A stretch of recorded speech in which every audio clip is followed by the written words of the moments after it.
Question number 59। क्या start करेंगे? Question number 59। तो यहां पे मेरे साथ बने रहिए और लिखिए क्वेश्चन नंबर 59। 4 5 क्या आया? 4 ये 5 ये क्या आ रहा है? 4 5 समझ नहीं आ रहा मुझे।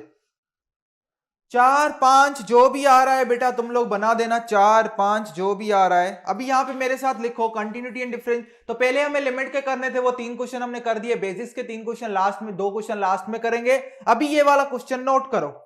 अभी ये वाला क्वेश्चन नोट करो। देखो क्वेश्चन क्या है? If a function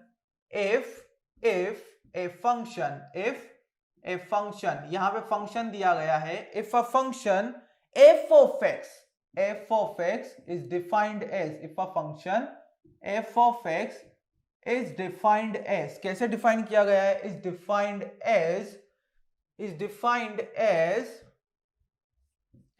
as f of x is equal to x plus a root 2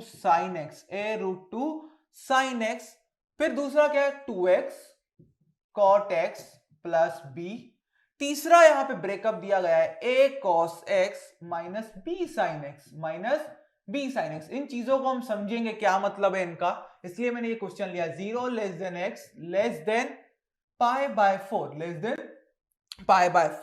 ये क्या है? Pi by 4 less than x less than pi by 2 less than equal to pi by 2।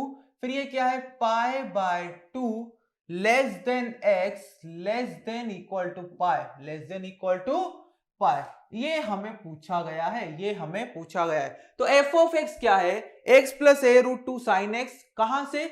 0 और पाई by 4 के। Miss इसका मतलब क्या है वो अभी ध्यान से मैं बता रहा हूं। क्या लिखा है? If a function f of x which is defined as f of x is equal to, यहां पे 3 ब्रेकअप दिया गया है, is continuous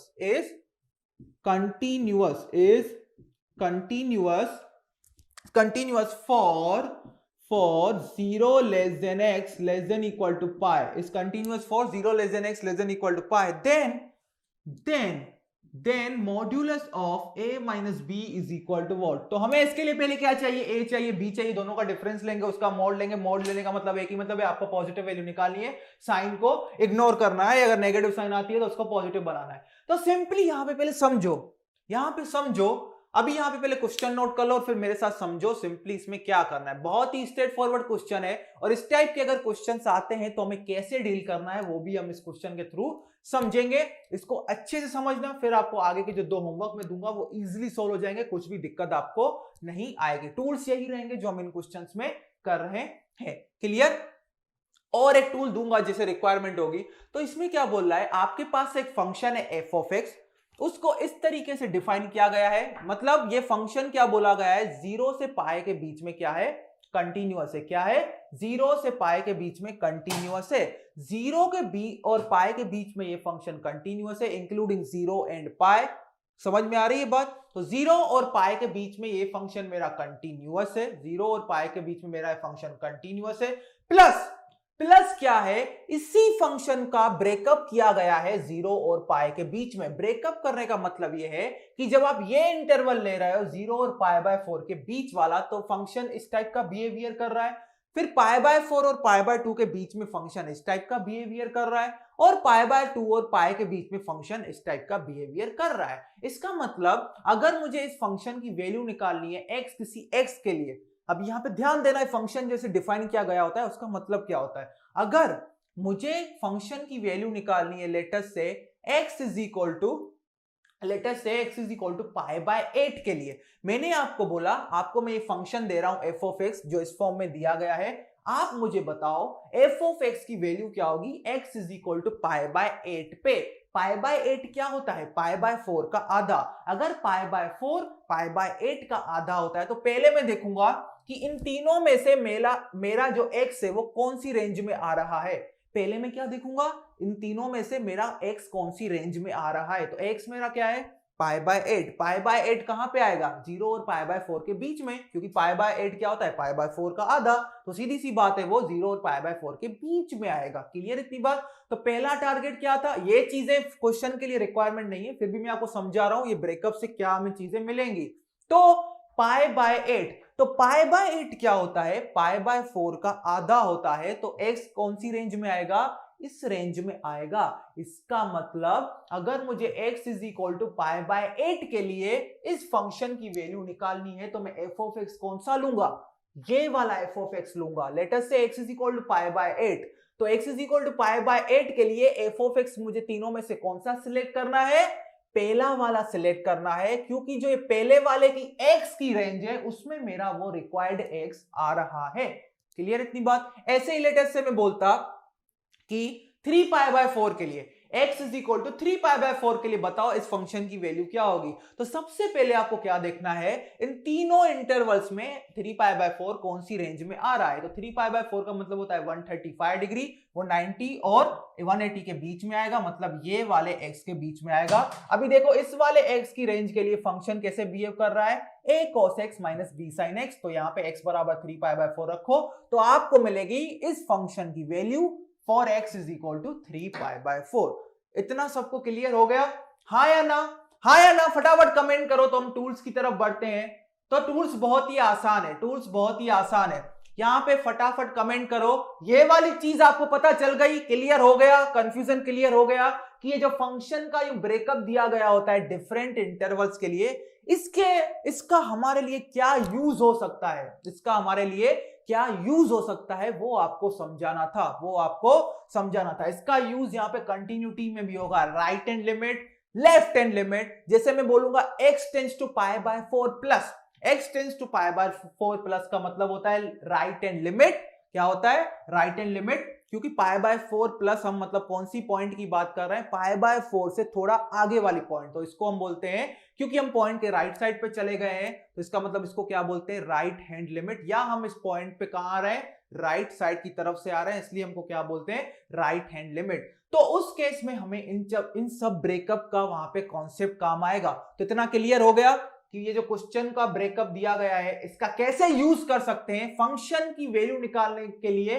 for a required x और for a desired x. Clear. तो फंक्शन के ब्रेकअप को कैसे यूज करना है, क्लियर हो गया। फटाफट मुझे बता दो, यहां पे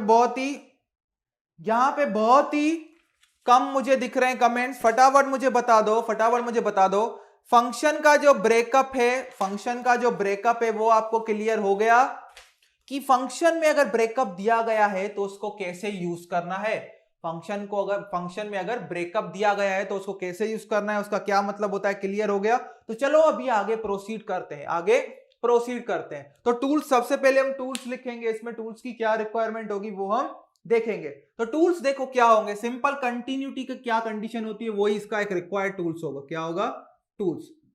तो टूल्स क्या होंगे, सबसे पहले नोट करो, if a function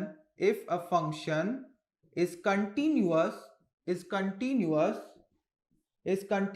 in the interval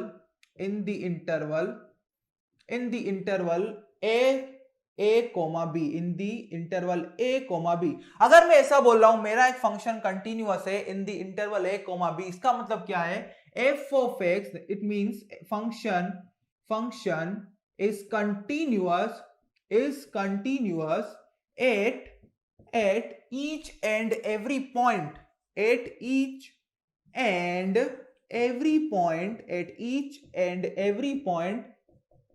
in the given range, in the given domain भी बोल सकते हो, in the given domain। ये क्या है, डोमेन, इसको हम क्या बोलते हैं, domain.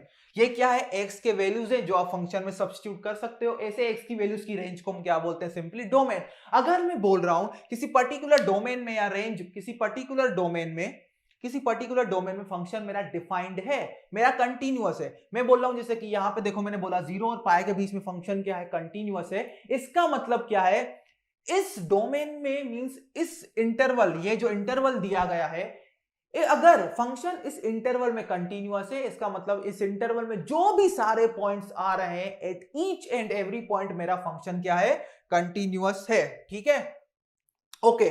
In the given domain लिख दो या इन गिवन इंटरवल, सेम चीज है। ये मेरा हो गया पॉइंट 1। पॉइंट 2 क्या हो गया, पॉइंट 2 हो गया if f of x is continuous, if f of x is continuous at x is equal to a, late us से ये मेरे इंटरेस्ट का पॉइंट है, x is equal to a, कि मुझे पता लगाना है कि इस पॉइंट पे फंक्शन कंटिन्यूअस है या नहीं। If f of x is continuous at x is equal to a, then limit x tends to a, f of x is equal to f of a is equal to f of a. इसका मतलब क्या है, अगर मेरा function continuous होगा तो उस function की लिमिट की वैल्यू एज एक्स अप्रोचेस ए और उस फंक्शन की वैल्यू उस पॉइंट पे दोनों क्या होंगे, सेम होंगे। अगर लिमिट हमें निकालना है तो दोनों लिमिट वेरीफाई करने पड़ेंगे, right hand limit and left hand limit. इसका मतलब क्या हुआ, इसका मतलब सिंपली ये हुआ, limit x tends to a minus, इसको हम बोलते हैं क्या, लेफ्ट हैंड लिमिट। इसका मतलब होता है हम a पॉइंट पे कहां से आ रहे हैं, लेफ्ट साइड की तरफ से आ रहे हैं, is equal to limit x tends to a plus f of x। इसका मतलब क्या होता है, हम कहां पे आ रहे हैं, पॉइंट a पे आ रहे हैं, कहां से, राइट हैंड साइड से। ये हो गया left hand limit is equal to right hand limit is equal to क्या होना चाहिए, फंक्शन का वैल्यू उस पॉइंट पे, क्लियर मेरी इतनी बात। तो अगर मैं बोलूं किसी गिवन इंटरवल में फंक्शन कंटिन्यूअस है, उसका मतलब क्या है, उस इंटरवल के अंदर जो भी सारी पॉइंट्स हैं, each and every point function क्या होगा, कंटिन्यूअस होगा, फंक्शन क्या होगा, कंटिन्यूअस होगा। क्लियर इतनी बात, यहां तक सब क्लियर, ओके। और अगर मैं बोलूं एफ ऑफ एक्स मेरा क्या है, कंटिन्यूअस है at x is equal to a. इसका मतलब क्या है, right hand limit, left hand limit और उस फंक्शन का वैल्यू उस पॉइंट पे, तीनों चीजें क्या होनी चाहिए, सेम होनी चाहिए। इसका मतलब अगर फंक्शन की कंटिन्यूटी चेक करनी है, पहले लेफ्ट हैंड लिमिट निकालो, राइट हैंड लिमिट निकालो, देखो दोनों बराबर है, फिर लास्ट पॉइंट क्या करोगे, देखोगे क्या जो लिमिट आई है उसकी वैल्यू वही है जो उस फंक्शन की वैल्यू है उस पॉइंट पे, तो ये फंक्शन क्या होगा, कंटिन्यूअस होगा। अगर आपने पहले ये सिर्फ इतना ही चेक कर लिया कि लेफ्ट हैंड लिमिट और राइट हैंड लिमिट दोनों इक्वल नहीं आ रहे हैं, तो इसका मतलब क्या है, फिर ये वाली पॉइंट चेक करने का कोई सेंस ही नहीं बनता। अगर लेफ्ट हैंड लिमिट और राइट हैंड लिमिट दोनों बराबर नहीं आ रहे हैं, इसका मतलब इस पॉइंट पे इस फंक्शन की वैल्यू मींस, अगर लेफ्ट हैंड लिमिट और राइट हैंड लिमिट दोनों सेम नहीं आ रहे हैं, तो इसका मतलब क्या है, इस पॉइंट पे इस फंक्शन का लिमिट एग्जिस्ट नहीं करता है। तो कंटिन्यूटी की बात तो आगे आएगी ही नहीं। कंटिन्यूटी के लिए लिमिट एग्जिस्ट होना जरूरी है, और अगर किसी फंक्शन का लिमिट एग्जिस्ट नहीं हो रहा है पर्टिकुलर पॉइंट पे, इसका मतलब उस पर्टिकुलर पॉइंट पे फंक्शन आपका कंटिन्यूअस नहीं है। तो फटाफट बता दो मुझे, क्वेश्चन और टूल पॉइंट नोट हो गया, फटाफट मुझे बता दो, क्वेश्चन और टूल पॉइंट नोट हो गया। अगर क्वेश्चन और टूल पॉइंट नोट हो गया है तो मैं कृपया करके आगे बढ़ जाऊं। क्वेश्चन और टूल पॉइंट अगर आपका नोट हो गया है तो फिर मैं आगे बढ़ जाऊं और हम इसको सॉल्यूशन की तरफ बढ़ेंगे। बस ये दो कॉन्सेप्ट अगर आपको पता है तो आपका काम हो गया। सिंपल मैक्स हमें लगाना है, 2-3 इक्वेशन को सॉल्व करना है और ए और बी हमें मिल जाएगा। जैसे हमने पहले एग्जांपल किया था फर्स्ट लिमिट का, 2 अननोन थे, 2 इक्वेशन चाहिए। यहां पे भी 2 अननोन है, 2 इक्वेशन हमारे बन जाएंगे। क्लियर?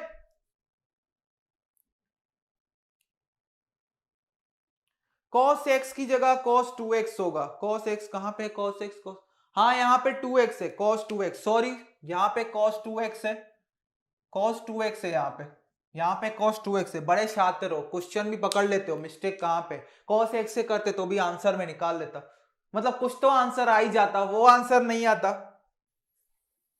क्लियर हो गया सब? ओके, कृपया आगे बढ़ते हैं, आप मुझे टाइम दीजिए तो आगे बढ़ेंगे। चलो टूल्स को मैं मिटा देता हूं क्योंकि हमारे लिए क्वेश्चन तो काम का है, इसमें मैं 2 इक्वेशन बनाऊंगा दोनों, लेकिन इक्वेशन आपको ही सॉल्व करने हैं और ए और बी का आपको वैल्यू निकालना है। तो यहां पे ध्यान दो, इसका सॉल्यूशन हम स्टार्ट करते हैं। तो सॉल्यूशन अगर स्टार्ट करते हैं तो समझो चीजों को समझो। अगर ये क्या बोला है, फंक्शन कंटिन्यूअस है, कहां पे, 0 और पाई के बीच में क्या है, ये फंक्शन कंटिन्यूअस है। अगर 0 और पाई के बीच में ये फंक्शन कंटिन्यूअस है, मेरी बात याद रखो, सुनो, 0 और पाई के बीच में अगर ये फंक्शन कंटिन्यूअस है, इसका मतलब ये पाई बाय 4 पे भी कंटिन्यूअस होगा, पाई बाय 2 पे भी कंटिन्यूअस होगा। तो लेट अस से if f of x is continuous for 0 less than x less than pi, then it should be continuous, यहां पे मेरे साथ बने रहो, लंबे स्टेटमेंट यहां पे लिखो मेरे साथ। If f of x is continuous for 0 less than x less than is equal to pi, then it should be continuous then it should be continuous at x is equal to pi by 4 and x is equal to pi by 2। सीधी सी बात है, जो हमने tool में पहला point लिखा, अगर किसी इंटरवल में फंक्शन कंटिन्यूअस है तो उस इंटरवल के अंदर जो सारे पॉइंट्स है वहां उन सारे पॉइंट्स पे भी फंक्शन क्या होगा, कंटिन्यूअस होगा। तो 0 और पाई, अगर फंक्शन 0 और पाई के बीच में कंटिन्यूअस है, इसका मतलब 0 और पाई के बीच में जो सारे पॉइंट्स आएंगे x वाले, वहां पे फंक्शन क्या होगा, कंटिन्यूअस होगा। पाई बाय 4 और पाई बाय 2 सीधी सी बात है, 0 और पाई बाय 2 पाई के बीच में आते हैं, मतलब इन दोनों पॉइंट्स पे भी फंक्शन क्या होगा, कंटिन्यूअस होगा। क्या होगा, कंटिन्यूअस होगा। तो केस 1 हमारा क्या बनेगा, देखो केस 1 में यहाँ पे 2 इक्वेशन आपको बनवाऊंगा, सोल्व आपको खुद करना है। केस 1 क्या होगा, if f of x is continuous, if f of x is continuous at x is equal to pi by 4, यहां पे इसका मतलब अगर हम पाई बाय 4 के रिस्पेक्ट में बात कर रहे हैं तो मेरा a क्या होगा, यहां पे पाई बाय 4। अगर फंक्शन इस पॉइंट पे कंटिन्यूअस है तो मुझे बताओ इस पॉइंट के रिस्पेक्ट में पहले क्या लिखेंगे हम, right hand limit x tends to pi by 4 minus f of x is equal to limit किसके बराबर होना चाहिए, लेफ्ट हैंड लिमिट के बराबर f of x, और इस फंक्शन का इस पॉइंट पे वैल्यू, ये दोनों चीजें, तीनों चीजें क्या होनी चाहिए, इक्वल होनी चाहिए। क्या होनी चाहिए, इक्वल होनी चाहिए। अभी मुझे बात बताओ, हमें अगर ये फाइंड करना है limit x tends to pi by 4 minus of f of x, तो यहाँ पे f of x क्या लेंगे, वो यहाँ पे क्योंकि 3 f of x है, क्या लेंगे, तो वो जो मैंने पहले ब्रेकअप समझाया था वो उसी का यहाँ पे अभी यूज करेंगे। क्लियर इतनी बात। यहाँ पे x tends to pi by 4 plus है तो f of x क्या लेंगे, और f of पाई बाय 4 के लिए f of x क्या लेंगे। अभी इस पॉइंट पे ध्यान दो, limit x tends to pi by 4 minus f of x, इसका मतलब हम पाई बाय 4 की तरफ आ रहे हैं, उस पॉइंट पे, उस पाई बाय, वो पॉइंट ले रहे हैं जो पाई बाय 4 के कहां पे है, एक तो लेफ्ट हैंड साइड पे है और पाई बाय 4 के बहुत ही नजदीक है। तो मैं आपको रफली थोड़ा आइडिया दे देता हूं, लेटर से पाई बाय 4 माइनस, तो यहां पे बता देता हूं, यहां पे लेटर से मेरा x एक्सिस है और ये लेटर से f of x है, ये मेरा क्या है, f of x। तो मैं जब बोल रहा हूं x is equal to pi by 4, ये मेरा पॉइंट है, तो जब मैं लिख रहा हूं x is equal to pi by 4 minus, x is equal to pi by 4 minus, मतलब हम कौन सी पॉइंट की बात कर रहे हैं, इस पॉइंट के बहुत ही नजदीक वाला पॉइंट, लेकिन वो पॉइंट कहां पे होगा, इसके लेफ्ट हैंड साइड पे, इसके लेफ्ट हैंड साइड पे। और सिमिलरली जब मैं बोल रहा हूं x tends to pi by 4 plus, x tends to pi by 4 plus, मतलब हम वो पॉइंट की बात कर रहे हैं जो पाई बाय 4 के बहुत ही नजदीक है, लेकिन इसके कहां पे है, राइट हैंड साइड पे है, इसके कहां पे है, राइट हैंड साइड पे है। क्लियर इतनी बात। और ये क्या होगा, पाई बाय 4 प्लस। क्लियर इतनी बात। तो इसका मतलब क्या है, जब मैं राइट लेफ्ट हैंड लिमिट निकालूंगा तो मुझे क्या चाहिए, इस फंक्शन, वो f of x चाहिए जो क्या, कैसे बिहेव कर रहा हो, इस x ऑफ पाई बाय 4 के right hand left hand side पे कैसे बिहेव कर रहा हो, मुझे वो वाला f of x वहां पे चाहिए। तो यहां पे ध्यान दो, हम कैसे यहां पे निकालेंगे, यहां पे ध्यान दो, इसको कैसे लिखेंगे, तो limit x tends to pi by 4 minus, मतलब हम उस x की बात कर रहे हैं जो पाई बाय 4 से कम है, उस x की बात कर रहे हैं जो पाई बाय 4 से क्या है, कम है। तो वापस हम यहां पे जाएंगे, देखेंगे कि पहले मेरा तो x less than pi by 4 के लिए कौन सा इंटरवल हो रहा है, तो मैंने क्या देखा, x less than pi by 4 के लिए ये इंटरवल मेरा काम कर रहा है। इस इंटरवल में देखो x क्या है, पाई बाय 4 या उसके बराबर है, इसका मतलब x less than pi by 4 वाला ये इंटरवल है। अगर x less than pi by 4 वाला ये इंटरवल है तो इसके करस्पॉन्डिंग फंक्शन क्या है, x plus a root 2 sine x। तो यहां पे लेफ्ट हैंड लिमिट के लिए f ऑफ x मेरा क्या बनेगा, x plus a root 2 sine x। तो यहां पे लिखेंगे limit x tends to pi by 4 minus, या इसके लिए f ऑफ x क्या बना, x plus a root 2 sine x, और ये किसके बराबर होगा, limit x tends to pi by 4 plus, मतलब ये कौन सी पॉइंट की हम बात कर रहे हैं, जो point x is equal to pi by 4 से ज्यादा है। x tends to pi by 4 plus का मतलब है उस पॉइंट की बात कर रहे हैं जो पाई बाय 4 से ज्यादा है, मतलब x is greater than pi by 4 वाले पॉइंट की बात कर रहे हैं। तो वापस आ जाओ इंटरवल में, देखो कौन सी रेंज में x greater then pi by 4 satisfy हो रहा है, तो सेकंड वाली रेंज में देखो x greater then pi by 4 satisfy हो रहा है। इसके करस्पॉन्डिंग फंक्शन उठाओ, क्या है, 2x cot x plus b, limit x tends to pi by 4 plus 2x cot x plus b, 2x cot x plus b। और ये किसके बराबर होना चाहिए? f ऑफ पाई बाय 4 के बराबर होना चाहिए। किसके बराबर होना चाहिए? f of pi by 4। इस f ऑफ पाई बाय 4 का मतलब है x is equal to pi by 4। तो सबसे पहले क्या ढूंढोगे? सबसे पहले ये ढूंढो कि x is equal to pi by 4 के लिए कौन सा इंटरवल आएगा। x लेस देन और इज इक्वल टू, मतलब x less than pi by 4 के लिए भी ये इंटरवल आएगा, x is equal to pi by 4 के लिए भी ये इंटरवल आएगा। इसके करस्पॉन्डिंग फंक्शन क्या होगा? x plus a root two sine x. मतलब f ऑफ पाई बाय 4 के लिए सबसे पहले फंक्शन क्या होगा? ये वाला फंक्शन होगा x plus a root two sine x, A root two sine x. और इसकी वैल्यू हमें क्या कहां पे निकालनी है? x is equal to pi by 4 के लिए, x is equal to pi by 4 पे हमें इसकी वैल्यू डिफाइन करनी है। सिंपली क्या करेंगे? अभी हमारा फंक्शन हमारी चीजें क्या हो गई है? सिंपल हो गई है। बस इनको हमें सॉल्व करना है और इक्वेशन हमें बनाना है। और हमें क्या करना है?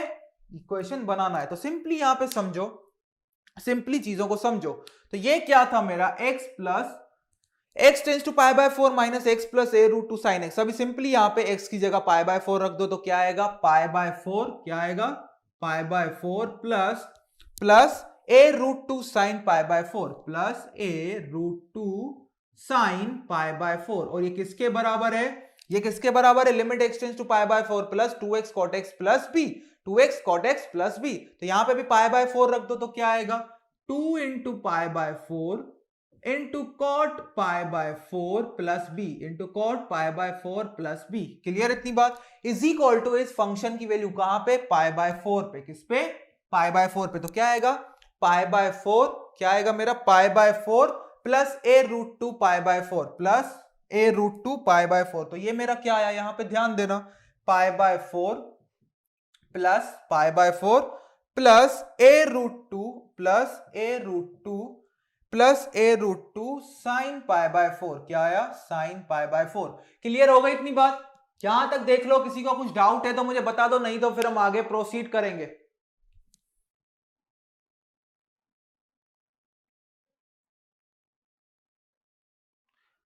केस 1 से ही आ जाएगा बिल्कुल, केस 2 की तो यहां पे जरूरत ही नहीं पड़ी।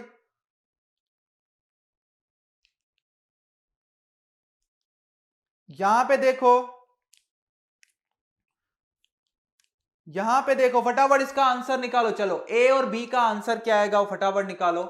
आपको जैसा लग रहा है वैसा बिल्कुल नहीं है। केस 1 से ए नहीं आ पाएगा आपका, आ भी सकता है, आई डोंट नो। यहां पे निकालो, देखो क्या पॉसिबिलिटी है ए और बी हमें मिल जाए, एक साथ मिल जाए। ऐसा मुझे नहीं लग रहा। ए केस 1 से नहीं मिलेगा ए और बी दोनों, केस 2 बनाना ही पड़ेगा। यहां पे देखो इन इक्वेशन को सॉल्व करोगे, क्योंकि ये दोनों इक्वेशन इक्वल है तो इनका तो कुछ सेंस ही नहीं बनता, वहां से कुछ भी नहीं मिलेगा। ये दोनों इक्वेशन इक्वल है तो यहाँ पे ए और बी का एक इक्वेशन हमें मिल जाएगा। फिर x is equal to pi by 2 के लिए भी एक इक्वेशन हमें मिल जाएगा, उसको हम सॉल्व करेंगे। तो यहाँ पे ध्यान दो, ये इसके इक्वल है, pi by 4 plus a root two sine pi by 4। Sine pi by 4 क्या होता है? 1 by root two, root two cancel, तो ये हो गया a इज इक्वल टू, यहां पे क्या आया देखो, 2 इंटू पाई बाय 4। तो ये क्या होगा? 2 into pi by 4, pi by 2 cot pi by 4 क्या होगा? 1। तो ये क्या होगा? Pi by 2 plus b. क्या होगा? Pi by 2 plus b. तो यहां पे मुझे बताओ a माइनस बी मेरा क्या आया? a माइनस बी आपका आया पाई बाय 4। ओ माय गॉड, तो यहां पे तो सीधा a माइनस बी ही चाहिए था, वो तो यहीं से ही आ गया, क्वेश्चन ऐसा ही था। तो यहां पे mod of a minus b क्या होगा? Pi by 4। तो ये गेम हो गया, ये क्वेश्चन में गेम हो गया। ठीक है, तो मुझे तो इसी की रिक्वायरमेंट थी, वो यहां से डायरेक्ट मुझे मिल गया, तो इसका आंसर क्या आया? Simply pi by 4। आंसर क्या है? Simply pi by 4। Okay, a minus b direct, very good, a minus b direct आ गया, कोई दिक्कत नहीं। चलो a माइनस बी डायरेक्ट आ गया, बहुत ही अच्छे, अच्छा काम किया आप लोगों ने।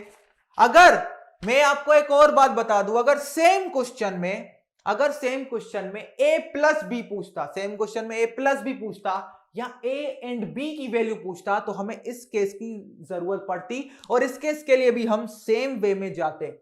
यहां पे देखो, कुछ स्टूडेंट ने क्या किया होगा, पहले a निकाला होगा, फिर b निकाला होगा, दोनों का डिफरेंस लिया होगा, लेकिन x is equal to pi by 4 पे ही हमें a माइनस बी मिल गया, और हमें a माइनस बी का ही मॉड्यूलस चाहिए। a minus b already positive number है, तो मॉड्यूलस क्या होगा? पॉजिटिव नंबर ऑलरेडी था, तो उसका मोड लो या कुछ भी लो, आंसर सेम होगा।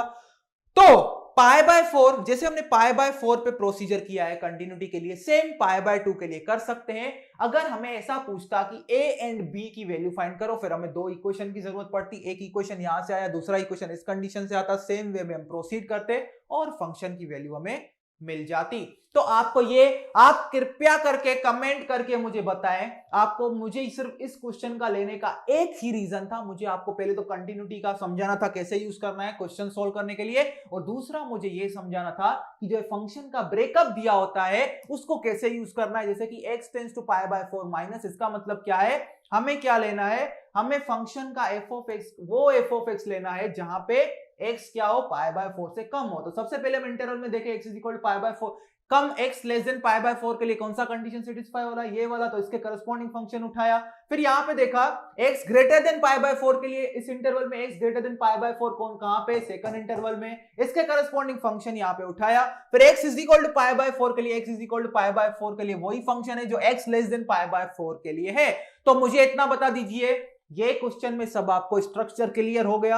मुझे सिर्फ मैथमेटिकली आपको ये समझाना था इस टाइप के प्रॉब्लम्स का। राइट हैंड और लेफ्ट हैंड लिमिट में जब बात आती है f(x) रखने की, जहां पे स्टूडेंट ज्यादा कंफ्यूज होते हैं, वो आपको यहां से उठा के यहां पे कैसे रखना है। क्लियर? ओके, यहां पे क्लियर हो गया?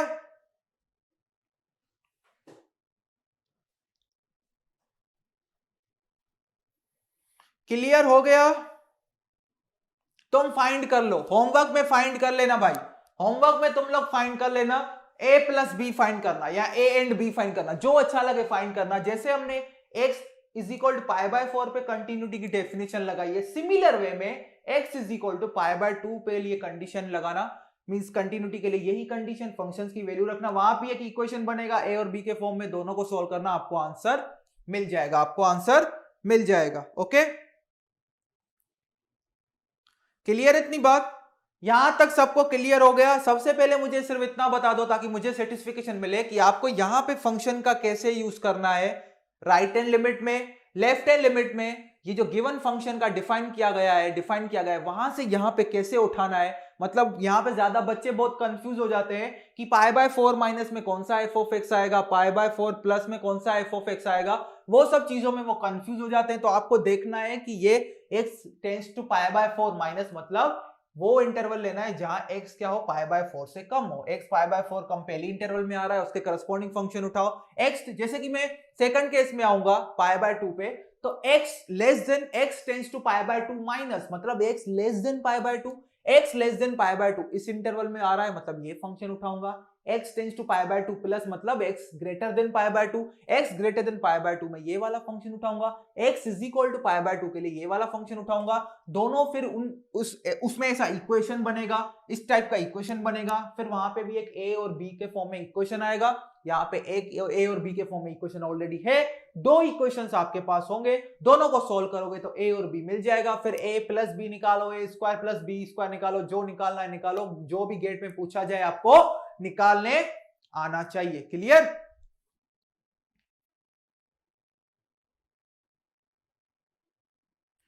यहां पे चीजें क्लियर हो गई आपको? फटाफट मुझे बता दो। अरे भाई कोई कमेंट भी कर दो, इतना लेग हो रहा है क्या कमेंट में? कृपया करके कमेंट करें, कृपया करके कमेंट करें, कृपया करके कमेंट कीजिए, फटाफट कमेंट कीजिए, फटाफट कमेंट कीजिए। ब्रेकअप वाला पार्ट आपको समझ में आ गया कि यहां पे π/4 minus, π/4 plus, similarly π/2 minus, π/2 plus, इस टाइप की चीजों में हमें f(x) कैसे सिलेक्ट करना है आपको पता चल गया? ओके, चलो अभी आगे बढ़ते हैं। अभी मैं यहाँ पे एक क्वेश्चन लिख रहा हूं GOC 60, वो मैं सॉल्व करूंगा। उसके बाद आपको दो खतरनाक क्वेश्चंस में होमवर्क में देने वाला हूं, दो खतरनाक क्वेश्चंस होमवर्क में देने वाला हूं। थर्ड इक्वेशन तो यहाँ पे बनेगा ही नहीं। थर्ड इक्वेशन कहां से आ गया? इधर तो थर्ड इक्वेशन है ही नहीं। कहां पे याद आ गया तुमको थर्ड इक्वेशन? थर्ड इक्वेशन तो यहाँ पे हमें नहीं दिख रहा।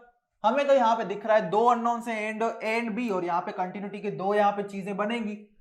तो यहाँ पे थर्ड इक्वेशन का तो सवाल ही नहीं होता। थर्ड इक्वेशन कहां से आ गया बता दो जरा। थर्ड इक्वेशन में क्यों कंफ्यूज हो गए हो? यहाँ पे थर्ड इक्वेशन तो है ही नहीं। तो चलो आगे प्रोसीड करते हैं एक और फंक्शन और सॉरी एक और क्वेश्चन जीओसी 60। हम अभी क्या पढ़ेंगे जीओसी 60, जीओसी क्वेश्चन नंबर 60। तो क्वेश्चन नंबर 60 में देखो क्या है, वो सिंपल क्वेश्चन है, बस हमें चीजें पता होनी चाहिए। If question number 7 f of x इस तरह से कुछ डिफाइन किया गया है, f of x is equal to b sine inverse x plus c by two, x plus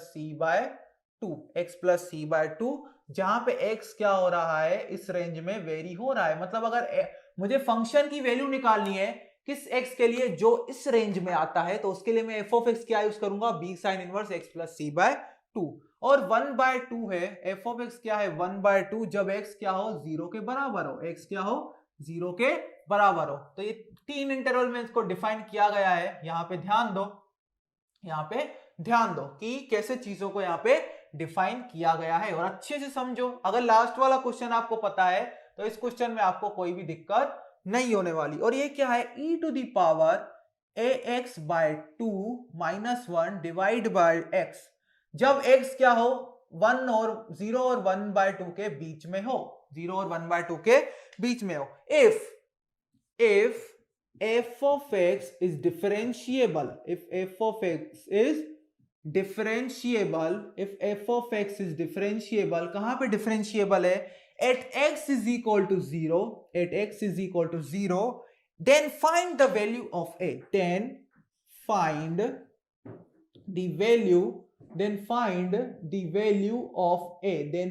the value of a, ये NAD टाइप क्वेश्चन है। then find the value of a, then find the value of a।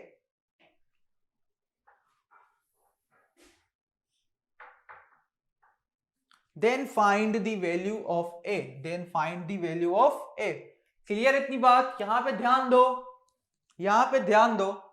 अब यहां पे क्या है, एक function है f of x is equal to b sine inverse x plus c by 2। अगर इस रेंज के लिए एफ ऑफ एक्स को ऐसे डिफाइन किया गया है, एक्स इज इक्वल टू 0 के लिए बोला है 1/2 है, और 0 और 1/2 के बीच के लिए ऐसे डिफाइन किया गया है। If f of x is differentiable at x is equal to 0, then find the value of a। तो अब इसके लिए ये सिंपल फंसाने के तरीके, टूल्स लिखो। अभी यहां पे टूल क्या लिखे, if f of x is differentiable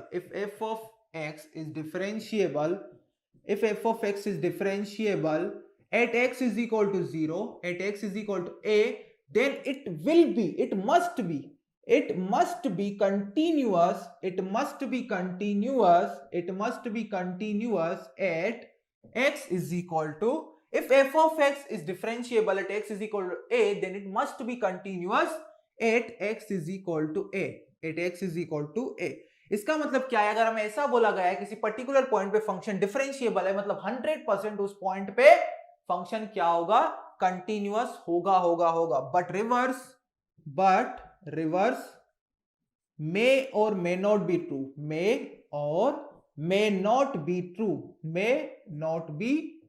clear?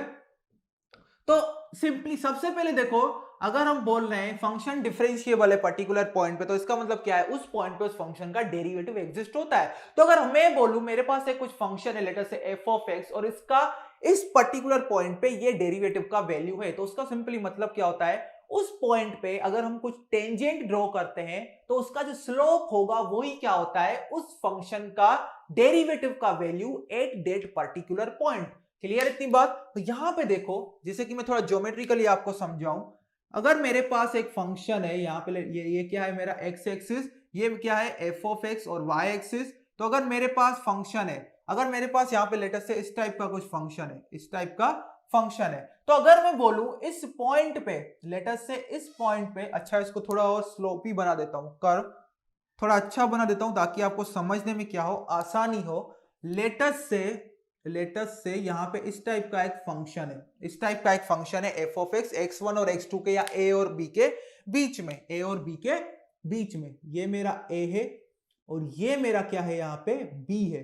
तो लेटर से मैं बोल रहा हूं कि इस फंक्शन का इस डेरिवेटिव निकालो इस पॉइंट पे, लेटर से x is equal to c, मैंने क्या बोला, इस फंक्शन का डेरिवेटिव निकालो at point x is equal to c, उसका मतलब क्या होता है, अगर हम इस पॉइंट पे एक स्लोप ड्रॉ करेंगे, सॉरी ये टेंजेंट ड्रॉ करेंगे, टेंजेंट थोड़ा गड़बड़ हो गया है, टेंजेंट का मतलब क्या होता है, टेंजेंट टू अ कर्व, मतलब मैं बोलूं इस पॉइंट पे, इस कर्व का इस पॉइंट पे एक टेंजेंट ड्रॉ करो इस कर्व पे, तो सिंपली क्या होगा, उस पॉइंट से एक स्ट्रेट लाइन पास होगा जो सिर्फ इस कर्व को उसी पॉइंट पे इंटरसेक्ट करेगा, सिंगल पॉइंट पे। तो यहां पे जैसे कि मैं इसको थोड़ा और खूबसूरत बना देता हूं, मुझे ये अच्छा नहीं लग रहा है यहाँ पे, तो यहाँ पे मैं टेंजेंट ड्रॉ करने का पूरा ट्राई करता हूं, एक अच्छा टेंजेंट, ताकि आपको यहाँ पे दिखे अच्छे से, खूबसूरती से आपको पता चले।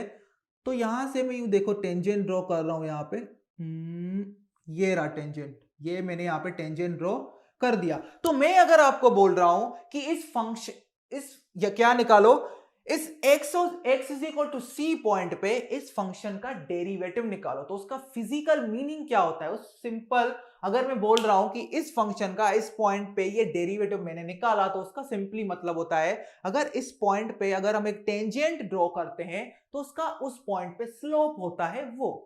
क्लियर? तो मैं फिर से रिपीट कर रहा हूं, अगर मैं बोल रहा हूं कि इस पॉइंट पे इस फंक्शन के डेरिवेटिव की वैल्यू क्या होगी, तो इस पॉइंट पे इस फंक्शन की जो डेरिवेटिव की वैल्यू होगी वो वही होगी जो अगर इस पॉइंट पे एक टेंजेंट ड्रॉ करेंगे उसके स्लोप की वैल्यू होगी। क्लियर इतनी बात? तो इस पॉइंट पे जब मैंने एक टेंजेंट ड्रॉ किया, टेंजेंट एक क्या है, लाइन है, स्ट्रेट लाइन है, तो उस लाइन का जो स्लोप होगा उसकी वैल्यू, और अगर इस पॉइंट पे इस फंक्शन का डेरिवेटिव की वैल्यू निकालेंगे, वो दोनों क्या होंगे, बराबर होंगे, और कुछ भी नहीं है। तो डेरिवेटिव क्या रिप्रेजेंट करता है, simply slope of a tangent, slope of a tangent at that particular point. अगर मैं बोलूं कि इस पर्टिकुलर पॉइंट पे इस फंक्शन का ये एक्स वाई जेड डेरिवेटिव है, इसका मतलब ये क्या रिप्रेजेंट कर रहा है, उस पर्टिकुलर पॉइंट पे अगर हम एक टेंजेंट ड्रॉ कर रहे हैं उसका स्लोप, उसका स्लोप। क्लियर?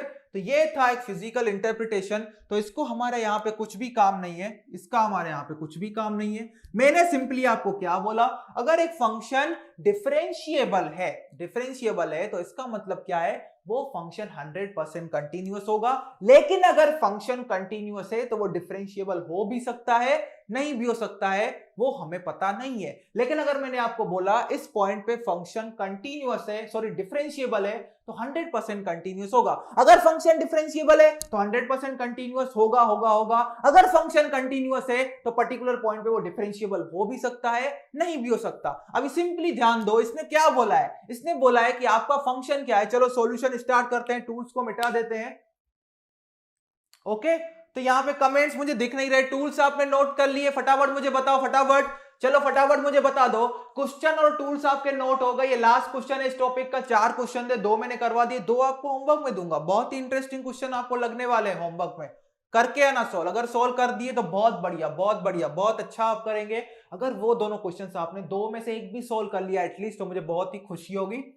सॉल्व करना नहीं सॉल्व हो पाए तो कल हम देखेंगे, कल उनको देखेंगे, लेकिन आपके अगर कॉन्सेप्ट्स बेसिक्स क्लियर हैं तो आपका क्वेश्चन वो सॉल्व हो जाएगा। तो मुझे बता दो, ये वाला क्वेश्चन और टूल पॉइंट आपका नोट हो गया है, तो हम आगे बढ़े।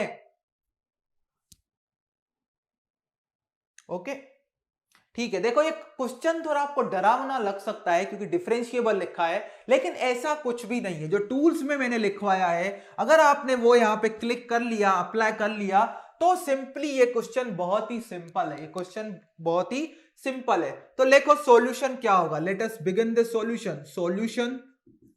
सॉल्यूशन अभी यहां पे देखो सॉल्यूशन क्या होगा। अगर मैं बोल रहा हूं function if f of x is differentiable at x is equal to 0, then f of x, then अगर ये function x is equal to 0 पे डिफरेंशिएबल है तो 100% f of x is equal to 0 पे क्या होगा, कंटिन्यूअस होगा। इफ एफ ऑफ एक्स, यहां पे एक लाइन जोड़ देना, if f of x differentiable at x is equal to 0, चलो मैं ही जोड़ देता हूं, if f of x is differentiable, if f of x is differentiable at x is equal to 0, at x is equal to 0, then it must be continuous, then it must be continuous at x is equal to 0, then it must be continuous at x is equal to 0। Clear? अगर ये function x is equal to 0 पे continuous है तो right hand limit और left hand limit और function की value x is equal to 0 पे तीनों क्या होंगे, इक्वल होंगे, तीनों क्या होंगे, इक्वल होंगे, implies limit x tends to 0 minus f of x is equal to limit x tends to 0 plus f of x is equal to f of 0. f of 0 clear. तो यहां पे अभी यहां पे वही ब्रेकअप्स का यूज करेंगे. Limit x tends to 0 minus, limit x tends to 0 minus, यहां पे ध्यान दो, limit x tends to 0 minus x less than 0, 0 minus मतलब x लेस देन 0. तो देखेंगे x लेस देन 0 के लिए f ऑफ x कौन सा यूज करना है. x लेस देन 0 इस रेंज में आ रहा है, तो यहां पे f ऑफ x क्या यूज करेंगे, b sine inverse x plus c by 2, b sine inverse x plus c by 2 is equal to क्या होगा, is equal to limit x tends to 0 plus means x greater than 0 के लिए f of x कौन सा use करेंगे, x greater than 0 तीसरी range में आ रहा है, तो यहां पे f ऑफ x क्या है, e to the power x divide by 2 minus 1 by x is equal to f of 0, मतलब x इज इक्वल टू 0 के लिए f ऑफ 0. तो x इज इक्वल टू 0 के लिए f ऑफ x क्या है, 1/2. क्या है, 1/2. क्लियर इतनी बात. यहां तक किसी को कुछ डाउट मेरे हिसाब से नहीं होना चाहिए, क्योंकि ये चीजें क्या है, स्ट्रेट फॉरवर्ड है. ये चीजें क्या है, स्ट्रेट फॉरवर्ड है. तो कुछ भी आपको डाउट यहां पे मेरे हिसाब से नहीं होगा, मेरे हिसाब से नहीं होगा. क्लियर. यहां तक किसी को कुछ भी डाउट नहीं है. अभी यहां पे ध्यान दो, यहां पे ध्यान दो, मेरा टारगेट क्या है, ए निकालना. मेरा टारगेट क्या है, ए निकालना. और ये इक्वेशन सिंपली मुझे ये बता रहा है. अभी यहां पे देखो, यहां पे सिंपली क्या करना है वो देखो, यहां पे x बराबर 0 रख दो, यहां पे x बराबर 0 रख दो, तो देखो क्या आएगा, b sine inverse c by 2, b sine inverse c by 2. यहां पे क्या आ गया, b sine inverse is equal to c by 2. अभी यहां पे ध्यान दो, गेम क्या है, अगर ये तीनों इक्वल है, ये टर्म इसके इक्वल है, ये टर्म इसके इक्वल है, इसका मतलब क्या है, ये वाला जो टर्म है right hand left hand limit वो भी 1/2 के इक्वल होगा, और आपका राइट हैंड लिमिट वो भी 1/2 के इक्वल होगा. तो लेफ्ट हैंड लिमिट वो भी 1/2 के इक्वल होगा. जब हम बोलते हैं a is equal to b is equal to c, इसका मतलब a भी c के बराबर होगा, b भी c के बराबर होगा. सेम वे में लेफ्ट हैंड लिमिट भी 1/2 के बराबर होगा, राइट हैंड लिमिट भी 1/2 के बराबर होगा. क्लियर इतनी बात. तो b साइन इनवर्स 1/2 किसके बराबर होगा, 1/2 के बराबर होगा. किसके बराबर, 1/2 के बराबर. और ये वाला जो लिमिट है वो भी किसके बराबर होगा, 1/2 के बराबर. Limit x tends to 0 plus e to the power x by 2 minus 1 divide by x is equal to, ये किसके बराबर होगा, 1/2 के बराबर. मतलब ये लिमिट का कुछ फाइनाइट आंसर आएगा और वो किसके बराबर होगा, 1/2 के बराबर होगा. अभी यहां पे ध्यान दो, यहां पे x इज इक्वल टू 0 रखो, देखो क्या आएगा, 1 माइनस 1/0, और ये क्या आ गया, 0/0 फॉर्म. क्या आ गया, 0/0 फॉर्म. लेकिन हमें पता है इस लिमिट की वैल्यू क्या होनी चाहिए, फाइनाइट 1/2, और यहां पे क्या आ गया, 0/0. तो हम क्या कर लगाएंगे, ओरिजिनल फंक्शन जहां पे f ऑफ x मेरा है e to the power x by 2 minus 1 g of x, यहां पे हम क्या लगाएंगे, एल हॉस्पिटल्स रूल लगाएंगे, क्योंकि यहां पे लिमिट का ही कॉन्सेप्ट हम यूज कर रहे हैं. क्लियर इतनी बात. तो चलो यहां पे देखते हैं कैसे हम इसको सॉल्व करेंगे, आगे प्रोसीड करेंगे. तो क्वेश्चन को हम मिटा देते हैं, क्योंकि क्वेश्चन का काम हमारा तमाम हो चुका है, क्वेश्चन हमारे किसी भी काम का अभी नहीं है. तो फटाफट यहां पे ध्यान दो, इस फंक्शन पे एल हॉस्पिटल्स रूल लगाओगे तो क्या होगा, लिमिट क्या होगा, limit x tends to 0 plus, limit x tends to 0 plus. अभी क्या लोगे, f ऑफ x का डेरिवेटिव लो, तो f ऑफ x का डेरिवेटिव लोगे तो e to the power x by 2 का डेरिवेटिव क्या होगा, e to the power ax by 2. फिर क्या लोगे, एक बार जो e टू द पावर में जो फंक्शन x का उसका डेरिवेटिव लोगे, चेन रूल लगा रहे हैं, तो ax बाय 2 का डेरिवेटिव क्या होगा, a बाय 2. क्या होगा, a बाय 2 माइनस 1 का क्या होगा, 0, और डिनोमिनेटर में क्या है x, उसका डेरिवेटिव क्या होगा, 1, और ये किसके बराबर होगा, 1/2 के बराबर. किसके बराबर, 1/2 के बराबर. अभी x टेंड्स टू 0 रखो तो क्या आएगा, a by 2 is equal to 1/2. इसका मतलब a क्या होगा, 1 के बराबर होगा. तो a मेरा क्या आया, 1 आया. a मेरा क्या आया, यहाँ पे 1 आया. तो यहाँ पे सिर्फ फंसाने के लिए आपको दिया गया था b c, ताकि आप कंफ्यूज हो जाओ कि साइन इनवर्स में लिमिट कैसे निकालेंगे. ये सब चीजें आपको फंसाने के लिए दी गई थी, लेकिन हमें क्या फाइंड करना था, a फाइंड करना था. वो तो सिंपली ऐसे ही फाइंड हो गया. क्लियर. हाँ, तो आपने सही आंसर निकाला. तो ये क्वेश्चन आपको क्लियर हो गया.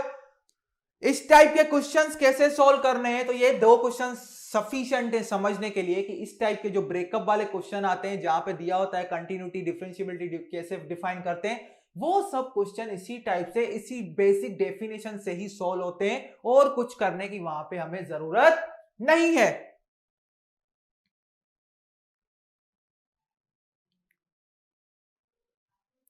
क्लियर हो गया? यहां पे फटाफट मुझे बता दो, ये वाला क्वेश्चन आपको क्लियर हो गया? तो मैं अभी आपको 2 क्वेश्चन होमवर्क में भी देने वाला हूं, फटाफट मुझे बताओ ये वाला क्वेश्चन क्लियर हो गया? फटाफट फटाफट फटाफट जल्दी मुझे बताओ, ये वाला क्वेश्चन आपको क्लियर हो गया है? तो हम आगे बढ़े। फिर मैं जीओसी आपको 61 एंड 62 होमवर्क में दूंगा। 56 से स्टार्ट किया था तो 56, 57, 58, 59, 60 हो गए।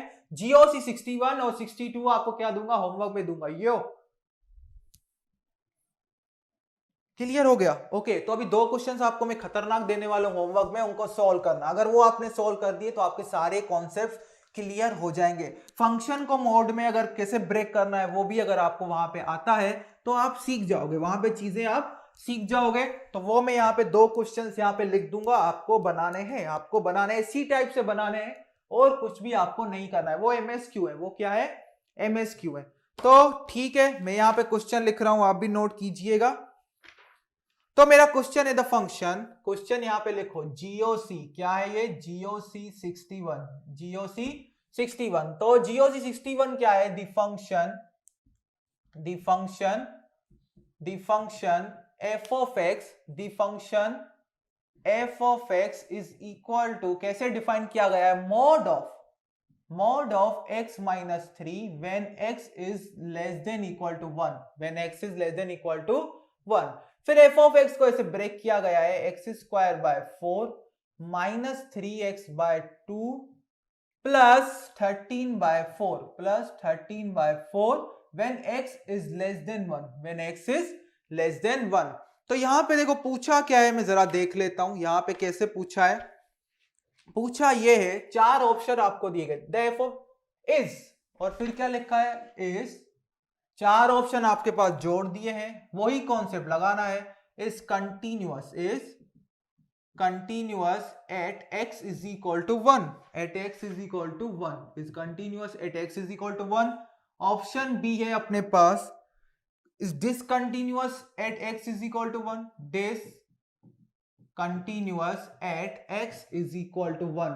क्लियर? ऑप्शन बी मेरे पास क्या है?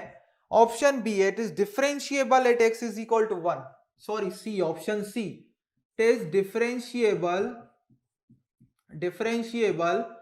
at x is equal to 1। Option D मेरा क्या है? it is differentiable at x is equal to 3, it is differentiable at x is equal to 3। तो ये 4 ऑप्शन है और मैं पहले ही बता दूं यहां पे ये MSQ है, इसमें 2 ऑप्शंस करेक्ट है, मैं इतना भी बता रहा हूं, एक ऑप्शन करेक्ट नहीं है, एक ऑप्शन करेक्ट नहीं है। क्लियर? एक ऑप्शन करेक्ट नहीं है। Okay clear? फटाफट यहां पे question.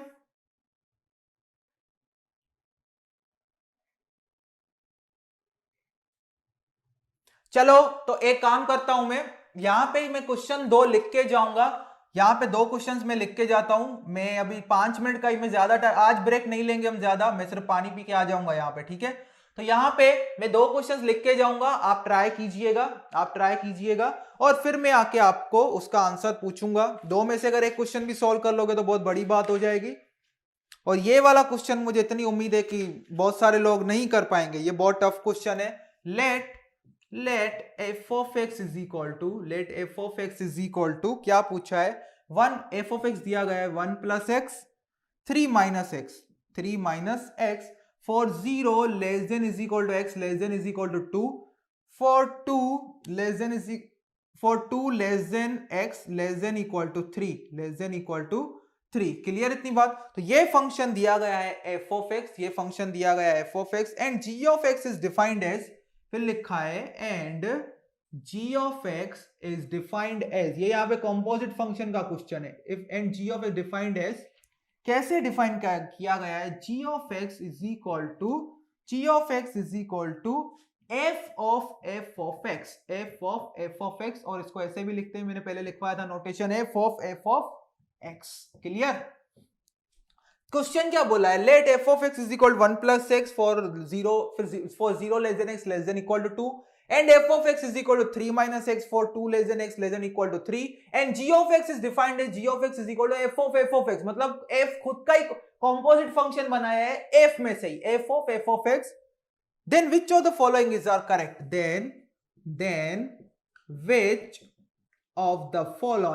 which of the following is are correct, which of the following is are correct. तो चार ऑप्शन यहां पे भी दिए गए हैं और ये भी एमएसक्यू है। देख लेता हूं क्या एमएसक्यू है, बिल्कुल ये भी एमएसक्यू है, ऐसा मैं बोल रहा हूं। फिर एमएसक्यू में एक भी ऑप्शन करेक्ट हो सकता है, एक से ज्यादा भी।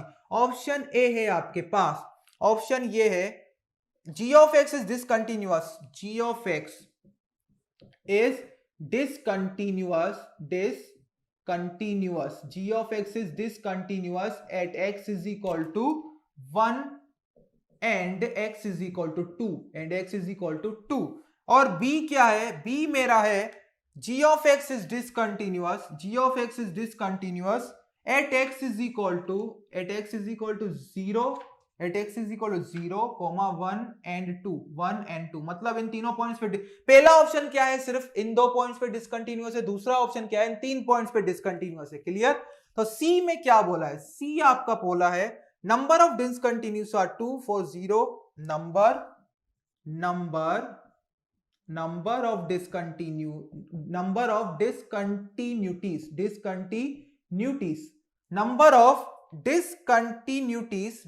discontinuities are 2 for x belongs to 0 and between 0 and 2। Option D आपका है डेंजर क्वेश्चन है, दोनों danger. number of discontinuities are 3 for x belongs to between 0 and 3, तो ये दोनों क्वेश्चन आपको सॉल्व करने हैं, क्लियर इतनी बात? तो यहां पे देखो, यहां पे जो डेरिवेटिव, यहां पे देखो डेरिवेटिव की एक बेसिक डेफिनेशन होती है जो लिमिट से आती है, लिमिट एक्स, जैसे कि किसी पॉइंट पे मुझे डेरिवेटिव निकालना है फंक्शन का, तो क्या लिखते हैं, limit x tends to a f of x minus f of a divide by x minus a. वो यहां पे डिफरेंशिएबिलिटी चेक करने के लिए यहां पे वो कंडीशन हमें नहीं लगानी है, यहां पे सिंपली हमें क्या करना है, यहां पे पॉलिनोमियल्स दिए हुए हैं, उनका डेरिवेटिव निकालो, पॉलिनोमियल्स दिए गए हैं, उनका डेरिवेटिव आप निकालो और चेक करो कि फंक्शन डिफरेंशिएबल है या नहीं है, क्लियर? ओके, तो इन दो फंक्शंस को आप सॉल्व कीजिए, 5 मिनट में आपको दे रहा हूं, चलो 10 मिनट ले लो, मैं ब्रेक लेके आता हूं। आप इन दोनों क्वेश्चंस को ट्राई कीजिए, एटलीस्ट इसको आप घर पे कीजिएगा, ये क्योंकि थोड़ा आपको समझना पड़ेगा, कॉम्पोजिट फंक्शन है। ये वाला क्वेश्चन आप सॉल्व कीजिए, क्वेश्चन नंबर 61 GOC 61 सॉल्व कीजिए, ट्राई कीजिए, बताइए कौन सा ऑप्शन करेक्ट है। दोनों एमएसक्यू है, ये भी एमएसक्यू है, ये भी एमएसक्यू है। उसके बाद हम मैक्सिमा मिनिमा का क्वेश्चन देखेंगे जो कि बहुत ही सिंपल एल्गोरिदम से सॉल्व होते हैं, उसमें भी मैं आपको 2 क्वेश्चन करवाऊंगा, एक क्वेश्चन आपको होमवर्क में दूंगा, एक क्वेश्चन लिमिट का ऑलरेडी दे चुका हूं, तो टोटल आज आपको 4 क्वेश्चन होमवर्क में मिलेंगे। मैक्सिमा मिनिमा का जब खत्म हो जाएगा फिर हम क्या करेंगे, 1-2 क्वेश्चन हम करेंगे इंटीग्रल कैलकुलस के, फिर सेशन को हम क्या कर देंगे, कंक्लूड कर देंगे, फिर हम सेशन को क्या कर देंगे, सिंपली कंक्लूड कर देंगे। ओके, और फिर देखते हैं जितना हम कर पाए, जितना मैक्सिमम खींच पाए खींचेंगे, क्योंकि लास्ट में फिर हमको बर्डन कम हो। ओके, तो चलो हम ब्रेक के बाद मिलते हैं।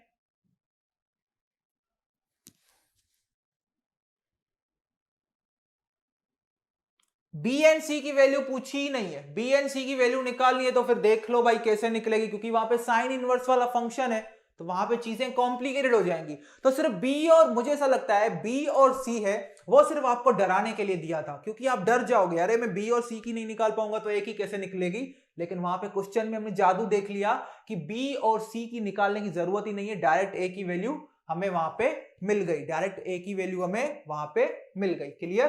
क्योंकि वहां पे इक्वेशन ही 2 बन रहे हैं और 3 अननोन बन रहे हैं, तो सीधी सी बात है सॉल्व करना इम्पॉसिबल हो जाएगा। बी और सी की एक ही इक्वेशन बन रही है, अगर बी और सी के 2 इक्वेशन होते उसमें भी फिर नॉन लीनियर इक्वेशन है, साइन इनवर्स, तो और प्रॉब्लम हो जाएगी, तो और प्रॉब्लम वहां पे हो सकती है। ठीक है, ओके फटाफट निकालो फटाफट। Hello students, so we are right back. मेरी आवाज आ रही है आप तक? तो मैंने यहाँ पे 2 जीओसी आपको दिए थे, तो बहुत सारे स्टूडेंट्स ने जो 61 वाला आंसर है उसका सही आंसर निकाला है A and C. Let me check 61 का आंसर क्या है। 61 का आंसर ए एंड सी आपने बिल्कुल सही निकाला है। फंक्शन कंटिन्यूअस होगा x इज इक्वल टू 1 पे, और x इज इक्वल टू 1 पे वो डिफरेंशिएबल होगा। तो कुछ स्टूडेंट्स को यहाँ पे डाउट हो सकता है कि सर डिफरेंशिएबिलिटी के लिए क्या कन्वेंशनल डेफिनेशन लगाएंगे, limit x tends to a f of x minus f of a divide by x minus a। वैसा करने की यहाँ पे जरूरत बिल्कुल नहीं है। उस टाइप के क्वेश्चंस गेट में नहीं आते क्योंकि वो थोड़े लेंथी हो जाते हैं, और वो आप लगा सकते हो कोई बड़ी, लेकिन उस टाइप के डेफिनेशंस अगर इसमें लगाओगे तो बहुत लेंथी हो जाएगा, प्रॉब्लम बहुत लेंथी हो जाएगा। आप वो लगा सकते हो, आंसर बिल्कुल आएगा, लेकिन टाइम कंज्यूमिंग हो जाएगा। तो इसके लिए हम इसमें क्या करेंगे वो समझो, मैं यहाँ पे टूल्स आपको बता देता हूं। Okay, x is equal to x greater than 3 के लिए कैसे चेक करेंगे? तो देखो x ग्रेटर देन 3 के लिए सिंपल है, x लेस देन और x ग्रेटर देन और 1 के लिए फंक्शन दिया गया है। यहाँ पे x ग्रेटर देन और 1 के लिए यहाँ पे फंक्शन दिया गया है, तो आप उससे चेक कर सकते हो बच्चा, उससे आप चेक कर सकते हो। x ग्रेटर देन और इक्वल के x ग्रेटर देन और इक्वल टू 1 के लिए वहां पे फंक्शन डिफाइन किया गया है, तो वहां पे आप चेक कर सकते हो लिमिट।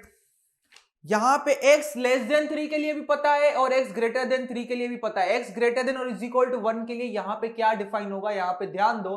x ग्रेटर देन, इसको ब्रेकअप करना पड़ेगा आपको, इस मॉड्यूलस को ब्रेक करना पड़ेगा। x लेस देन 3 और ग्रेटर देन 3 के लिए वहां पे ब्रेक हो जाएगा, और उससे आप लिमिट निकाल सकते हो कि फंक्शन डिफरेंशिएबल होगा कि नहीं होगा। तो ये वाला क्वेश्चन आप होमवर्क में ट्राई करना, ये बहुत इंटरेस्टिंग क्वेश्चन है, ये यहाँ पे सॉल्व नहीं हो पाएगा। इसका मैं आपको टूल बता देता हूं, इसका टूल कोई नहीं है। अच्छा देखो, सबसे पहले यहाँ पे ध्यान दो, यहाँ पे ध्यान दो। 62 में मैं हिंट देता हूं आपको। आपको फंक्शन पता है, कॉम्पोजिट फंक्शन कैसे निकालते हैं वो आपको पता है। वो पहले यहाँ पे मतलब g ऑफ x निकालोगे कि g ऑफ x कैसे आपको निकालना है, f ऑफ x, इसका मतलब x के अंदर f ऑफ x लगाना है, f ऑफ x के अंदर x के अंदर f ऑफ x लगाना है। फिर यहाँ पे ध्यान दो, क्वेश्चन में कौन कौन सी पॉइंट में वो इंटरेस्टेड है, 1 पे, 0 पे, 2 पे। तो इसका मतलब यहाँ पे इसको आपको ब्रेक करना पड़ेगा 3 इंटरवल्स में, 0 और 1 के बीच में, 1 और 2 के बीच में, 2 और 3 के बीच में। और इसमें आपको कंटिन्यूटी की डेफिनेशन नहीं लगानी है, इसमें आपको फिर से बता रहा हूं, कंटिन्यूटी की डेफिनेशन मत लगाना। एक बार जैसे ही आपने g ऑफ x बना लिया तो उसका ग्राफ प्लॉट करना, उसका ग्राफ प्लॉट करना। ग्राफ जैसे ही प्लॉट करोगे तो आपको दिख जाएगा कि यहाँ पे फंक्शन कौन सी डिसकंटिन्यूटी वाली पॉइंट पे है, कौन सी पॉइंट पे फंक्शन डिसकंटिन्यूअस है। यहाँ पे जंप वाली डिसकंटिन्यूटी नहीं आएगी, यहाँ पे होल वाली डिसकंटिन्यूटी आएगी, जहां पे 2 पॉइंट्स के बीच में फंक्शन की वैल्यू डिफाइन नहीं होगी, उस टाइप की डिसकंटिन्यूटी यहाँ पे आएगी। तो आपके लिए 60 जो नंबर 62 है वहां पे लिए एक ही टूल रहेगा, क्या कि इस फंक्शन का पहले कॉम्पोजिट फंक्शन निकालो, 3 रेंज में डिवाइड कर दो, 0 1 1 2 और 1 और 3 के बीच में। फिर इसका ग्राफ प्लॉट करो, वहां से आपको पता चल जाएगा कि कंटिन्यूअस कहां पे है, डिसकंटिन्यूअस कहां पे है। तो 62 को मैं मिटा देता हूं, उसमें कुछ अलग टूल देने की जरूरत नहीं है, बस हिंट था। तो टूल तो आपको पता है कॉम्पोजिट फंक्शन कैसे बनाना है, तो हिंट वहां पे 2 थी, 3 इंटरवल में ब्रेक कर देना, 0 1 1 2 और 1 3, 0 1 1 2 2 3, और उसके बाद उसका प्लॉट ड्रॉ करना, वहां से आपको आइडिया आ जाएगा। फिर यहाँ पे ये फंक्शन है, तो देखो यहाँ पे देखो, सिंपली यहाँ पे मैं हिंट आपको दे देता हूं इस क्वेश्चन में क्या करना है। तो टूल्स यहाँ पे लिख दो। तो सबसे पहले कंटिन्यूटी तो आप पता लगा लोगे, वो तो आपको आता है, मैंने सिखा दिया कैसे। टूल्स, डिफरेंशिएबिलिटी के लिए टूल्स आपको क्या लगाने हैं, तो if a function is differentiable, if a function is differentiable at x is equal to a, at x is equal to a, then the following limit exists. Limit क्या है, limit x tends to a, f of x minus f of a divide by x minus a। इसमें आप h वाला भी use कर सकते हो, h tense to 0 वाला डेफिनेशन भी यूज कर सकते हो, कोई दिक्कत नहीं है। मैं ये वाला यहां पे लिख रहा हूं, दोनों की मीनिंग क्या होती है, सेम होती है। Limit x tends to a, f of x minus f of a divide by x minus a। अगर ये लिमिट एग्जिस्ट होती है और किसी नंबर के इक्वल आ रही है, तो इसका मतलब क्या है, अगर कन्वेंशनल अप्रोच से हमें किसी फंक्शन का डेरिवेटिव निकालना हो किसी पर्टिकुलर पॉइंट पे, तो सिंपली हमें क्या करना है, इस लिमिट की वैल्यू निकालनी है, इस लिमिट की वैल्यू निकालनी है, और इस लिमिट की वैल्यू जो आएगी वो क्या होगी, F dash of A, f dash of A. Derivative को यहां पे जो डेरिवेटिव निकाल रहे क्या है, फर्स्ट ऑर्डर डेरिवेटिव। क्लियर है बात? तो एफ डैश ऑफ ए का सिंपली मतलब ये है, आपके पास फंक्शन था एफ ऑफ एक्स, आप उस फंक्शन का इस पॉइंट पे x इज इक्वल टू ए पे क्या निकाल रहे हो, डेरिवेटिव निकाल रहे हो। क्या निकाल रहे हो, डेरिवेटिव निकाल रहे हो। डेरिवेटिव निकालना है वो किसके इक्वल होगा, limit x tends to a f of x minus f of a divide by x minus a. अगर ये लिमिट एग्जिस्ट होता है तो वही क्या होगा, उस फंक्शन का derivative eight this particular point. अभी ध्यान देना ये सब चीजें इस क्वेश्चन को यहां से इसको डिस्कार्ड किया जा सकता है, ये वाले कॉन्सेप्ट को भी यहां पे लगाया जा सकता है, लेकिन यहां पे ये क्या, इतने सारे पॉलिनोमियल है तो ये लेंथी हो जाएगा। मैं बताऊंगा आगे कि इसमें क्या करना है। ये वाला फंक्शन अगर ये लिमिट एग्जिस्ट होती है तो हम बोलेंगे ये फंक्शन का डेरिवेटिव एग्जिस्ट होता है इस पॉइंट पे, और जो ये लिमिट की वैल्यू होगी वही उस डेरिवेटिव की वैल्यू होगी एट दैट पर्टिकुलर पॉइंट। अगर ध्यान देना, अगर कोई भी लिमिट एग्जिस्ट होती है उसका मतलब क्या है, राइट हैंड लिमिट और लेफ्ट हैंड लिमिट दोनों इक्वल होने चाहिए। तो इस केस में भी अगर ये लिमिट एग्जिस्ट होती है तो इस पॉइंट के रिस्पेक्ट में राइट हैंड लिमिट और लेफ्ट हैंड लिमिट दोनों क्या होने चाहिए, इक्वल। इसका मतलब क्या है, limit x tends to a minus f of x minus f of a divide by x minus a is equal to limit x tends to a plus f of x minus f of a divide by x minus a.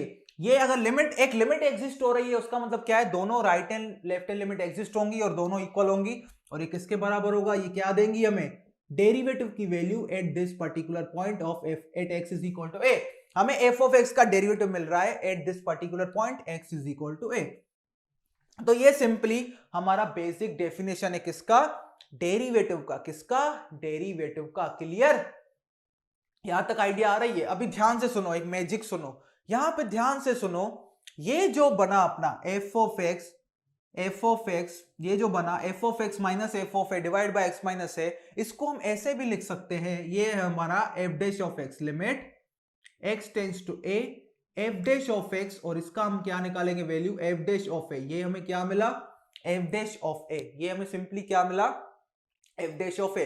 ये वाली चीज को हम यहां पे use कर सकते हैं, ये वाली जो चीज है उसको हम यहां पे क्या कर सकते हैं, यूज कर सकते हैं। इसका मतलब अगर मुझे एफ ऑफ एक्स मुझे पता है, मुझे अगर एफ ऑफ एक्स पता है, जैसे कि यहां पे आपको देखो एफ ऑफ एक्स पता है, एफ ऑफ एक्स क्या है, पॉलिनोमियल से, तो पॉलिनोमियल्स का डेरिवेटिव एफ डैश एक्स निकालना बहुत ही इजी है। जैसे इसका अगर मुझे डेरिवेटिव निकालना हो, x square by 4 minus 3x by 2 plus 13/4, इसका डेरिवेटिव निकालना है। पॉलिनोमियल का डेरिवेटिव जैसे साइन एक्स का पता है cos x होता है, वैसे पॉलिनोमियल का निकालना सिंपल इसी है।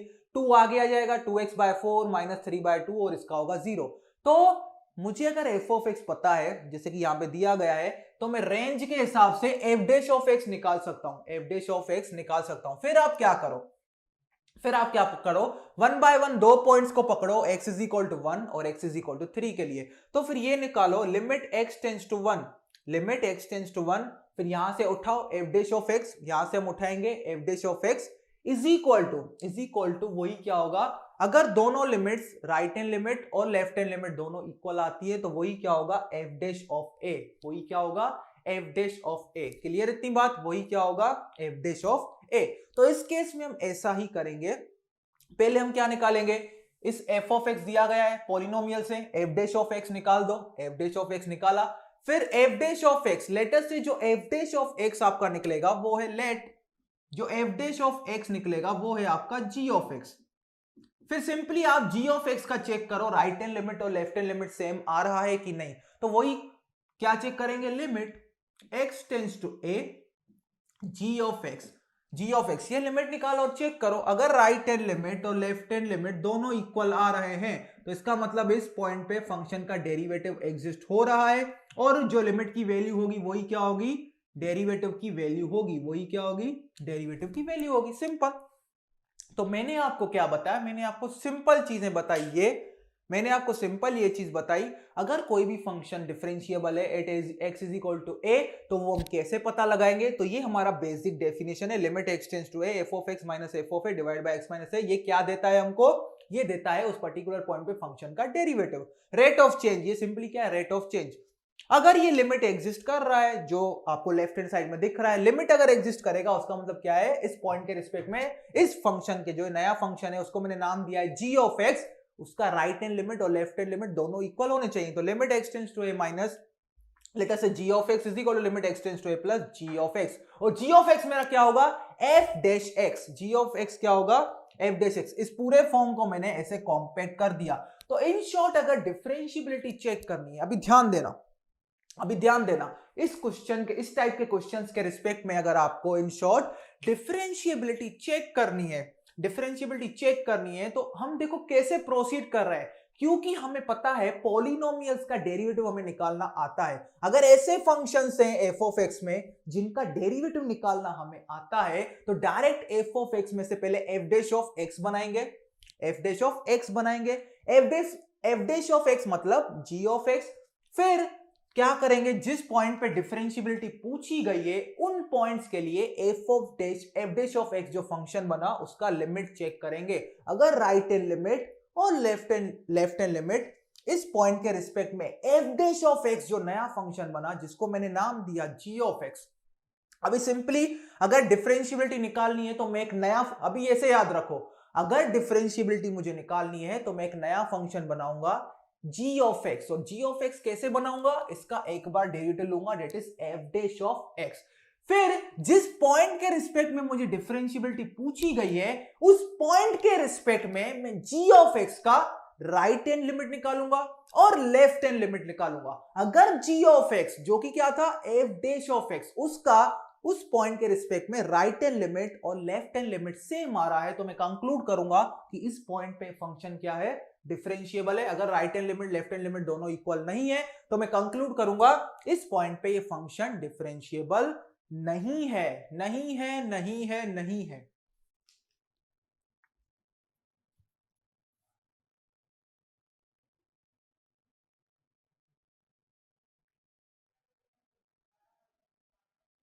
क्लियर?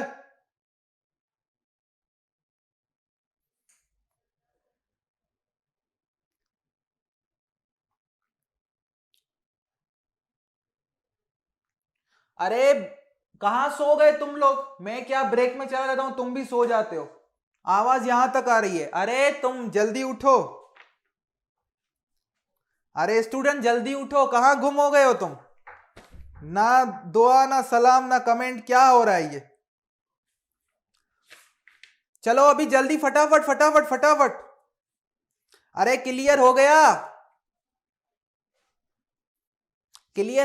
तो कान खोल के सुनो जो मैं बता रहा हूं, कान खोल के सुनो। इस टाइप के फंक्शंस में अगर डिफरेंशिएबिलिटी चेक करनी है तो ये बेसिक डेफिनेशन से मत जाना, फंस जाओगे, टाइम बर्बाद कर दोगे, गेट का पेपर बर्बाद हो जाएगा पूरा। इस वे से हमको नहीं जाना है। अगर आपका जो फंक्शन है वो कुछ ऐसे फंक्शंस के रिस्पेक्ट में ब्रेक किया गया है जिनका डेरिवेटिव निकालना हमें ऑलरेडी आता है, पॉलिनोमियल्स का आता है, ट्रिग्नोमेट्रिक फंक्शंस का आता है, लॉग का आता है, इस टाइप के अगर फंक्शन है तो डायरेक्ट हम क्या करेंगे? किसी पॉइंट के रिस्पेक्ट में, ये बेसिक डेफिनेशन है, अगर कुछ भी नहीं आता, और इसके ट्रू होने के लिए दोनों लेफ्ट हैंड और राइट हैंड लिमिट ट्रू होने चाहिए। अगर किसी पॉइंट के रिस्पेक्ट में डिफरेंशिएबिलिटी पूछा है तो सबसे पहला स्टेप क्या करोगे? जो एफ ऑफ एक्स दिया गया है उसमें से पहले एफ डैश ऑफ एक्स बनाओ। अरे आवाज आ रही है बैकग्राउंड? पहले क्या करोगे? एफ ऑफ एक्स दिया गया है उसमें से एफ डैश ऑफ एक्स बनाओ। एफ डैश ऑफ एक्स को मैंने एक नया नाम दे दिया जी ऑफ एक्स। फिर क्या करो? जिस पॉइंट के रिस्पेक्ट, जब कंटिन्यूटी पूछ रहा था तो हम एफ ऑफ एक्स के रिस्पेक्ट में लिमिट चेक करते हैं उस पॉइंट पे, लेकिन जब डिफरेंशिएबिलिटी पूछे तो किसकी लिमिट चेक करेंगे? जी ऑफ एक्स की। किसकी लिमिट? जी ऑफ एक्स की। जी ऑफ एक्स बनाओ। जी ऑफ एक्स कैसे बनाओगे? एफ ऑफ एक्स का एक बार डेरिवेटिव लो। अभी जी ऑफ एक्स मुझे पता चल गया, अभी भूल जाओ एफ ऑफ एक्स क्या था, भूल जाओ, जी ऑफ एक्स आपके पास है। अभी माइंड में एक ही चीज रखो कि जिस पॉइंट पे मुझे डिफरेंशिएबिलिटी पूछा गया है उस पॉइंट पे मैं चेक करूंगा जी ऑफ एक्स का राइट हैंड लिमिट और लेफ्ट हैंड लिमिट सेम है या नहीं है। अगर g ऑफ x का इस पॉइंट पे राइट हैंड लिमिट और लेफ्ट हैंड लिमिट वो हमें निकालना आता है, वो हमने कंटिन्यूटी में सीखा है कि राइट हैंड लिमिट और लेफ्ट हैंड लिमिट कैसे निकालते हैं, दोनों बराबर आ रहे हैं तो क्या होगा, वो फंक्शन उस पॉइंट पे डिफरेंशिएबल होगा और वो जो राइट हैंड लिमिट और लेफ्ट हैंड लिमिट जो दोनों इक्वल आ रहे हैं उनकी कुछ वैल्यू आ रही होगी, वो वैल्यू ही क्या देती है उस पॉइंट का, उस फंक्शन का उस पॉइंट पे डेरिवेटिव। कौन रो रहा है? अरे कोई नहीं।